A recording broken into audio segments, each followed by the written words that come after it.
조계종 원로회의가 동국대 전 이사장 자광 스님을 만장일치로 새 원로의원에 선출했습니다.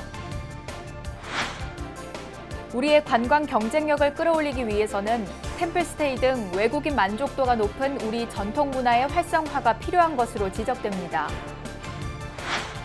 한국불교 선지식으로 존경받는 해안 스님을 기리는 시민탑이 전북 부안 내소사에 조성됐습니다. 조계사의 국화향기 나눔전이 개막됐습니다. 한 달 동안 가을의 정취와 함께 다양한 문화체험 프로그램이 이어집니다. 한국과 베트남의 스님과 불자들이 전주에 모여 합동 관정수기법회를 봉행하며 불심을 다졌습니다. 안녕하십니까. 10월 11일 금요일 BBS 뉴스입니다. 조계종 원로회의가 동국대 전 이사장 자광 스님을 만장일치로 새 원로의원에 선출했습니다. 자광 스님은 종단 최고 의결기구의 일원으로서 정법 수호에 더욱 정진하겠다고 소감을 밝혔습니다. 첫 소식 홍진호 기자가 보도합니다. 조계종 신임 원로위원회 동국대 전 이사장 자광 스님이 만장일치로 선출됐습니다. 신임 원로위원 자광 스님은 1957년 은사인 경산 스님을 계사로 삼위계를, 60년 해인사에서 자운 스님을 계사로 구족계를 수지했습니다. 종비생 일기로 동국대를 졸업한 스님은 군종법사로 임관해 25년간 군포교에 매진했으며 3군 군종 참모와 조계종 군종 특별교구장, 호계원장 등을 역임했습니다. 자광 스님은 종단 최고 의결기구는 정법과 정도의 중심에 서야 한다며 원로회의의 일원으로서 앞으로 더욱 정진하겠다고 밝혔습니다. 부족한 저를 뽑아줘서 고맙고요. 예. 또 원로위원회라는 것은 종단의 가장 마지막 보류고 예.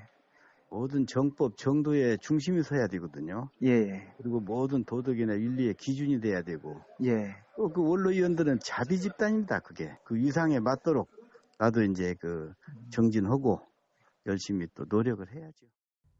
자광 스님을 원로위원으로 선출한 제62차 원로회의는 제적위원 21명 중 16명의 원로위원 참석으로 성원됐습니다.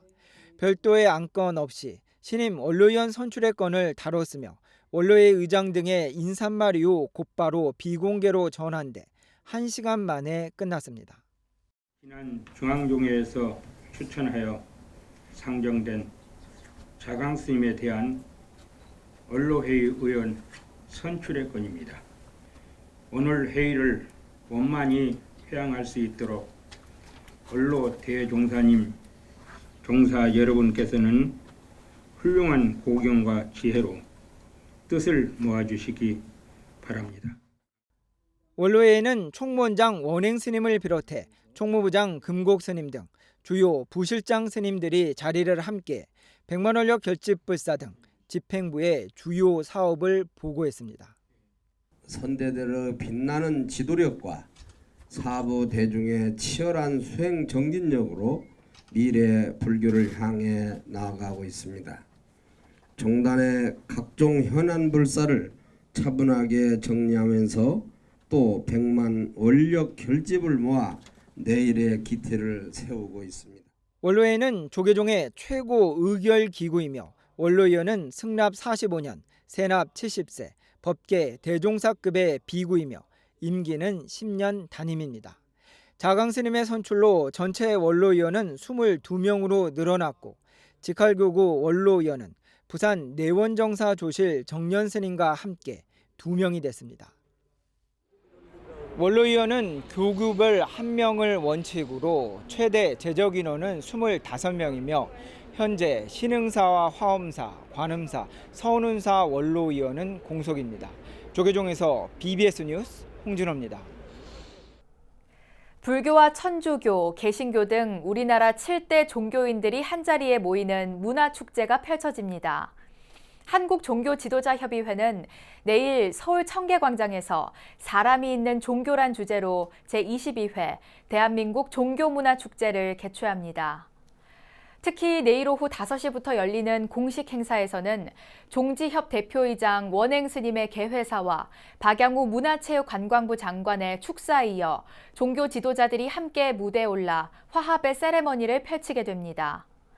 이와 함께 행사장에는 종단별로 체험 부스가 마련되는데 불교에서는 연꽃 만들기 체험 부스를 운영해 연꽃에 담긴 의미를 전하고 어린이 합창단의 찬불가 공연 등도 이어집니다. 우리나라를 찾은 외국인 관광객들이 쇼핑과 택시 등 서비스에서 가장 많은 불편을 느낀 것으로 조사됐습니다. 한국관광공사에 대한 국회 국정감사에서 나온 얘기인데요. 우리 관광 경쟁력을 끌어올리기 위한 방안이 필요하다는 지적도 나왔는데 템플스테이 등 외국인 만족도가 높은 우리 전통 문화의 활성화가 그 대안이 되고 있습니다. 보도에 박준상 기자입니다. 10만 원어치 화장품을 샀는데 영수증엔 100만 원이 찍혀 있습니다. 마트에서는 카드 결제가 2번 돼 항의했지만 제대로 확인도 해주지 않습니다. 자유한국당 박인숙 의원과 더불어민주당 이상원 의원이 한국관광공사로부터 입수한 외국인 관광객들의 불편 신고 접수 내용입니다. 해마다 1000건 넘게 접수되는 불편 신고 중에선 쇼핑 항목이 300건 이상으로 7년간 불만 1위를 차지했습니다. 지난해 관광 수지 적자는 132억 달러. 쇼핑 관광의 폐해는 관광 경쟁력 약화로 이어지는 악순환의 고리를 만들고 있습니다. 한국관광공사를 대상으로 한 국회 문화체육관광위원회의 국정감사에서는 10년 동안 적자를 면치 못하고 있는 우리 관광수지 개선을 촉구하는 목소리가 거듭 나왔습니다. 역조를 개선하려면 이제 해외에 나가는 아웃바운드를 줄이든지 아니면 인바운드를 늘리든지 그 두 개가 함께 일어나면 역조가 개선이 되겠죠. 맞습니다. 그런데 둘 다 시원찮단 말이죠. 올해 한 10가 15% 이상 성장을 했으니까 그 방한 외래객 시장은 성장할 거라고 봐서 아마 관광 수지가 작년에 저희 기대로는 한 3분의 2 수준으로 줄어들지 않을까. 그래서 해외 관광객 유치와 함께 국내 관광 활성화를 통해서만 만성적 관광 수지 적자를 극복 가능하다는 건데 당장 지역 곳곳에 문화 콘텐츠를 활용하자는 제안이 나옵니다. 국내 관광 활성화를 위해 가지고 추진해야 할 문제들이 많지만은 그 중에서도 가장 중요한 것은 지방 관광 산업 육성입니다. 일본도 지방 관광 육성의 활성화를 통해 관광 경쟁력을 세계에서 4위까지 끌어올렸습니다. 세계 136개 국가 관광 경쟁력을 비교하는 세계 경제 포럼은 우리나라의 국제화, 개방성, 교통에는 좋은 평가를 줬지만 자연경관은 중국, 일본보다 낮은 점수를 줬습니다. 그래서 템플스테이 등 자연과 밀접한 전통문화 관광 콘텐츠를 적극적으로 세계에 홍보하는 등 육성을 위한 지원이 필요하다는 목소리가 나옵니다. 템플스테이만큼 내외 경계인들에게 만족도가 높은 관광 상품은 없다고 생각을 합니다. 경상북도 지역 같은 경우는 산사들이 많이 있기 때문에 그런 관련 상품들이 많이 개발이 되어 있습니다만 아직 지원이나 이런 것들이 좀 부족한 부분이 있어서 특히 홍보 부분이 많이 안 돼 있더라고요. 한국관광공사 관계자도 템플스테이와 사찰관광 등의 불편 신고를 접수하는 외국인 민원은 10년 동안 없었다면서 오히려 긍정적인 반응을 끌어내고 있다고 설명했습니다. 10년째 관광산업 적자가 이어지고 있는 상황에서 우리의 과거였던 전통문화는 관광산업의 미래를 제시하고 있습니다. 국회에서 BBS 뉴스 박준상입니다. 근현대 한국불교 선지식으로 존경받는 해안 스님이 제가 인재 양성을 위해 설립한 불교 전등회가 올해로 50주년을 맞았습니다. 스님의 상좌인 동명스님과 불교 전등회는 스님의 정신을 기리는 시민탑을 조성하고 한국불교의 중흥을 다짐했습니다. 광주 BBS 진재훈 기자가 취재했습니다. 청명한 가을 하늘이 깊이를 더하고 있는 보안내소사 지장암 설의 설림. 스승을 향한 공경과 절절한 그리움이 사모곡이 되어 울려 퍼집니다. 저희 대중은 무명업장을 소멸하는 불교 전등의 해안 수행관을 건립하여 부처님의 정법을 배우고 우리 시대 대종사로서 바른 길을 보여주신 해안 큰 스님의 선맥을 잇고자 합니다. 우뚝 솟은 지장바위가 내려다보는 경내 앞마당에 높이 5.5m, 너비 4m의 석탑. 평생을 대중교화에 힘쓰며 제가 불자 조직인 불교 전등회를 이끌었던 해안 스님의 유언을 기리기 위해 효상자 동명 스님이 조성한 시민탑입니다. 이 세상에 선지식을 만날 수 있다라는 것은 너무나 귀한 일이기 때문에 이 지장암에서 큰 스님이 돌아가시고 또 평생을 사셨고 또 여기에서 불교 전등회가 탄생. 시민탑은 국보 제101호 원주 법천사지 지광 국사탑을 그대로 재현했습니다. 스승을 기리며 보온탑을 조성한 동명스님은 생전 은사스님의 가르침을 회고합니다. 이 탑은 해안 큰 스님의 정신이 있는 곳이기 때문에 더욱더 의미가 있고 또 해안 큰 스님께서 시편담을 제일로 좋아하셨기 때문에 시민탑이라는 명칭을 이렇게 갖게 되었습니다. 해안 스님은 17살 나던 해 백양사 지방학림에 입학해 이듬해 학명선사를 모시고 7일 동안 밤낮을 가리지 않고 화두일념으로 용맹정진했습니다.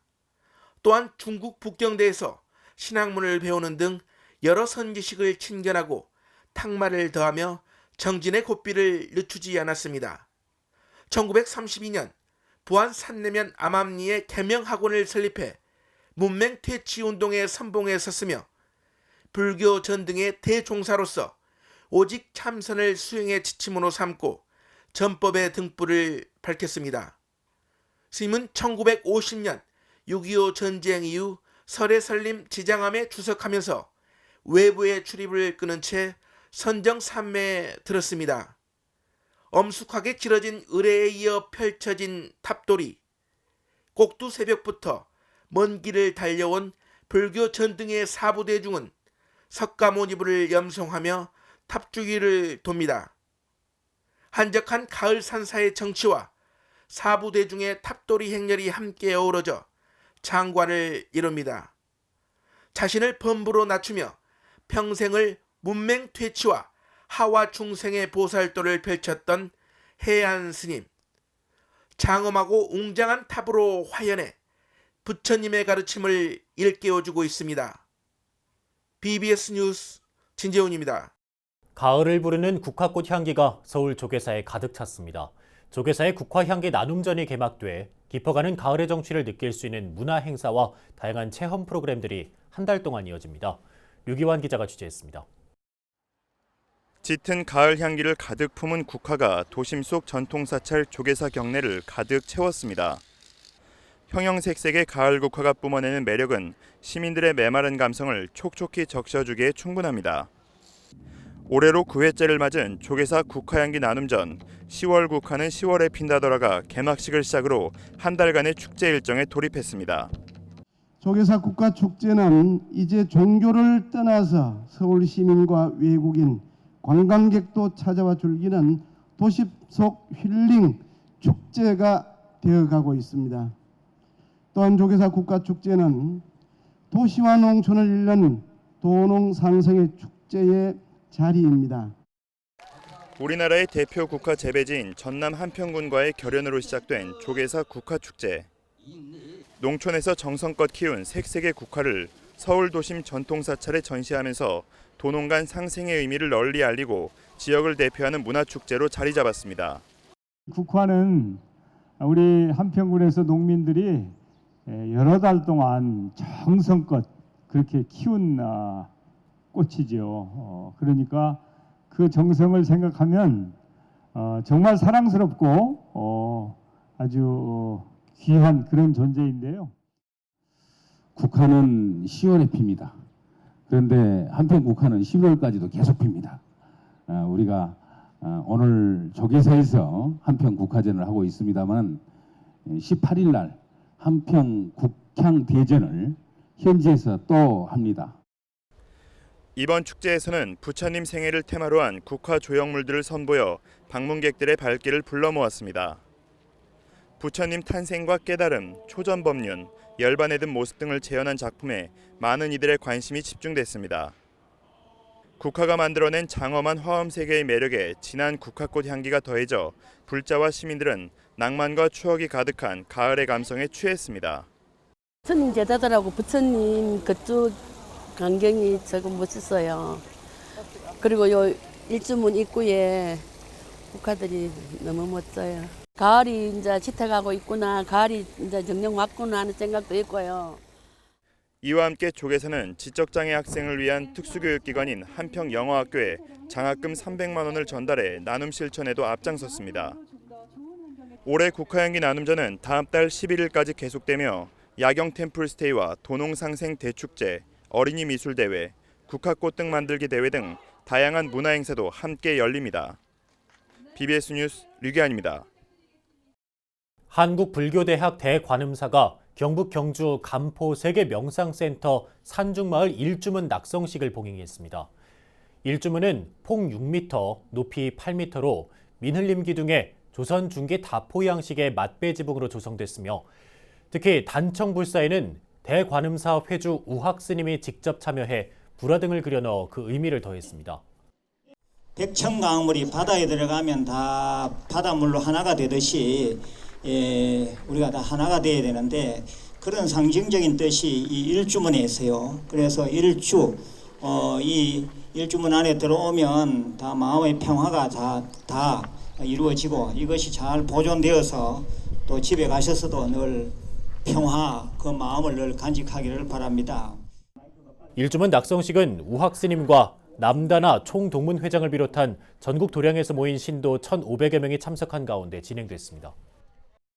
한국과 베트남의 스님과 불자들이 한자리에 모여 불심을 다지고 참회와 자비의 공덕을 쌓을 것을 발언했습니다. 두 나라 스님과 불자들은 전주 참 좋은 우리절에서 합동 관정수기 법회를 봉행하고 진정한 불제자로서 함께 정진해 나갈 것을 다짐했습니다. 광주 BBS 정종신 기자입니다. 한국과 베트남 불자들의 기도 염송이 법당 안에 울려 퍼집니다. 몸과 입, 마음으로 업을 짓는다는 신구의 삼업을 깨끗이 소멸하는 참회의 108배가 이어지자 법당은 이내 숙연해집니다. 법사 스님들이 입장하는 동안 불자들은 두 손을 가지런히 모아 예를 갖춥니다. 전북 지역의 한국과 베트남 불자들이 전주의 도심 수행 포교 도량 참 좋은 우리절에 모여 합동 관정수기 법회를 봉행했습니다. 관정수기란 덕이 높은 스님들이 법회에 참석한 불자들에게 미래의 부처를 이룰 것을 축원하는 것을 의미합니다. 참 좋은 우리절에 사실 국내외 NGO 활동 굉장히 활발하게 진행을 하고 있습니다. 그 가운데 이걸 계기로 해서 베트남과는 아주 특별하게 경제, 교육, 사회, 문화, 종교 다방면으로 교류를 주도하고 있다라고 자부할 수 있습니다. 두 나라 불자 사부대중은 석가모니 정근 속에 부처님과의 인연을 맺어주는 관정의식을 함께 했습니다.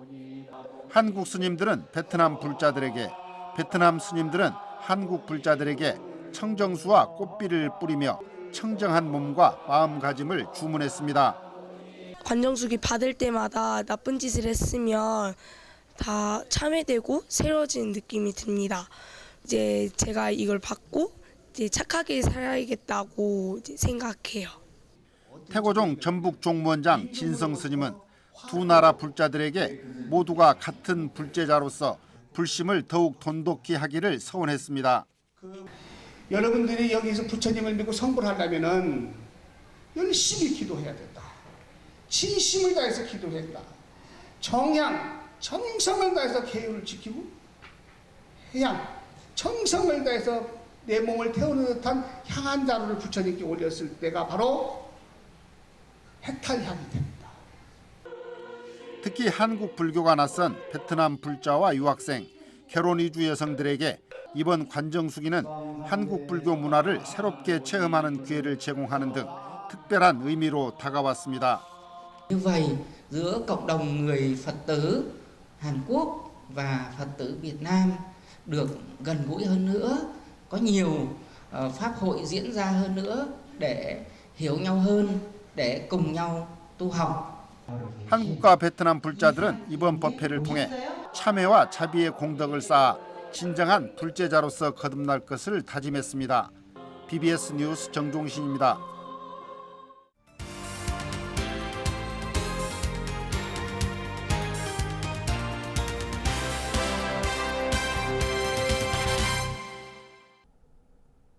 세계에서 가장 긴 33km의 방조제 건설로 서울의 3분의 2에 달하는 유수면이 육지로 변한 곳이 바로 새만금인데요. 그동안 개발 사업의 진척을 보지 못했는데 올 들어 신재생 에너지 단지를 비롯해 4차 산업혁명 전진기지로서의 조성에 속도를 내고 있습니다. 새만금 개발청이 새만금 개발의 주도적인 역할을 담당하고 있죠. 새만금 개발청 김현숙 청장을 권은희 경제산업부장이 만났습니다. 청장님 안녕하세요. 안녕하세요. 문재인 대통령이 지난해 새만금을 신재생 에너지의 메카로 만들겠다 이렇게 포부를 밝히셨거든요. 예. 이후에 이제 여러 가지 사업들이 진행이 되고 있을 텐데요. 현재 어느 정도 진척을 보고 있습니까? 예, 그 새만금 재생에너지 사업은 총 3기가와트가 새만금에 개입되게 돼 있어요. 대통령께서 그 새만금을 재생에너지의 메카로 이렇게 조성하겠다고 말씀하신 이후에 저희가 이제 그 새만금에서는 그 재생에너지 산업을 기반으로 해서 이게 하나의 새만금의 성장 동력이기도 하고요. 전체적으로 올 하반기부터는 풍력 부분에 사업자도 좀 선정할 생각을 하고 있고, 그다음에 이제 관련된 연구기관들이 안에 입주하기를 원하고 있기 때문에 이 연구기관들의 입주하고 그 테스트베드를 선정하는 이런 것도 같이 진행을 할 것이고요. 그리고 저는 개인적으로 재생에너지를 사용해 줄 기업들이 들어오기를 원하고 있거든요. 그래서 그 기업들을 공모하는 절차, 요걸 올 하반기에 진행할 이런 생각을 가지고 있습니다. 2023년에 세계 잼버리 대회가 새만금에서 열리죠. 예. 그 일각에서는 전후가 많이 달라질 것이다. 이런 얘기들이 많이 나오는데 어떤 점에서 그럴까요?